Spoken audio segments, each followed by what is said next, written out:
vamos a escuchar y que nos asombre nuevamente la columna de nuestro queridísimo profe Diego Barovero. Hola, buenos días, ¿qué tal? ¿Cómo están? Espero que estén pasando un hermoso sábado. Gracias, María, por esta comunicación.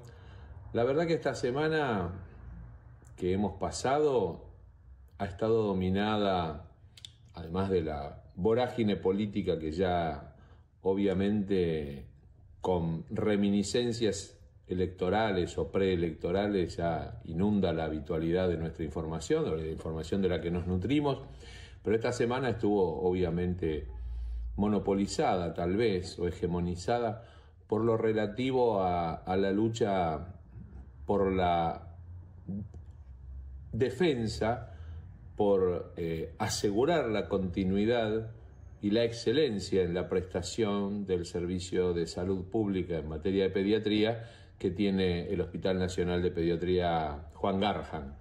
Nos ha atravesado a todos la información, nos ha movilizado, nos ha interpelado. ¿Qué puede pensar un país si no es en el bienestar y la salud de sus ciudadanos? Y en este caso particular, de sus niños, de sus menores. Estamos hipotecando el futuro cuando ponemos en riesgo lo relativo a la salud, a la educación, a la ciencia misma. Pero es evidente que la política que se ha impuesto desde las más altas esferas de la escena nacional, el oficialismo, el presidente y su equipo, tienen una mirada más hegemonizada o por lo menos dominada por la contabilidad. Por una contabilidad un poco original, porque es la contabilidad de ahorrar sobre la base de recortar donde se pueda y donde no se pueda también recortar gastos, considerados gastos que en realidad no son más que recursos e inversión. Estamos hipotecando el futuro, decía, cuando no nos fijamos en la educación, en la ciencia, en la salud. La salud es un tema de todos los días, vaya si deberíamos tenerlo presente. Me resulta sumamente triste pensar que puede haber dirigentes políticos que pretendan obtener un rédito a costa de condicionar la salud y la vida de los niños en nuestro país. Me parece que hay lugares donde no se puede recortar. Está claro que los gastos se pueden maximizar, se pueden mejorar, se pueden auditar. Lo que no se puede es recortar o desguazar a mansalva, sobre todo instituciones de la jerarquía y de la excelencia como el Garrahan. Viene a mi memoria, porque tenemos algunos años y obviamente solemos recordar, y somos lo que recordamos en alguna medida, también eso nos da la impronta, nos da la identidad que debemos todos tener, el recuerdo, la memoria, nuestra historia.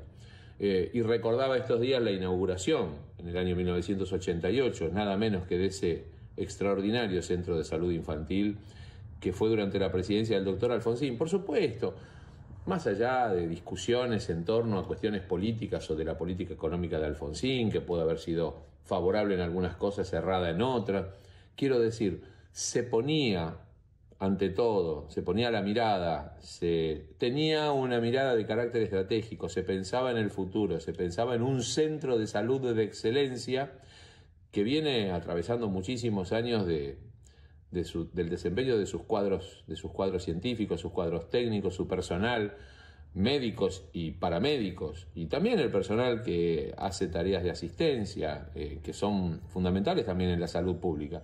Y recordaba, a raíz de ese momento cúlmine en la salud pública argentina, cuando se inauguró el Hospital Garrahan, que Alfonsín tenía un ministro de salud, que falleció hace muy poquito tiempo, un ministro de salud al que tuve la fortuna de conocer, de ser bastante amigo de él, nada menos que del doctor Aldo Neri. Y pienso en esas figuras que a lo mejor no resuenan sus nombres demasiado en la información, en los medios, y que sin embargo fueron señeras. Aldo fue precisamente el ministro de Salud de la transición democrática, el primer ministro de Salud de Alfonsín. Fue ministro prácticamente toda la gestión. Después pasó a cumplir otras funciones, fue diputado nacional, pero verdaderamente Aldo Neri fue una figura porque después fue también legislador y como legislador se preocupó siempre por la salud como uno de los vectores estratégicos de la vida de la sociedad argentina. Y si nos metemos en la máquina del tiempo y pensamos en la historia contemporánea argentina, desde mediados del siglo XX para acá, vamos a encontrar también figuras que fueron señeras en el campo de la salud, marcaron caminos, marcaron senderos. Y para que no se diga que hablamos nada más que de la presidencia de Alfonsín, no puedo dejar de señalar en el gobierno de Perón, que fue el primer gobierno que tuvo un Ministerio de Salud Pública, y se lo encomendó nada menos que al doctor Ramón Carrillo, un eximio sanitarista argentino, un hombre que venía de un estudioso, venía de prepararse, había viajado, conocía las experiencias en el mundo, y también desde ese momento fue clara la mirada, poner el foco del Estado, de lo público, en la salud. Creo que eso marcó un camino.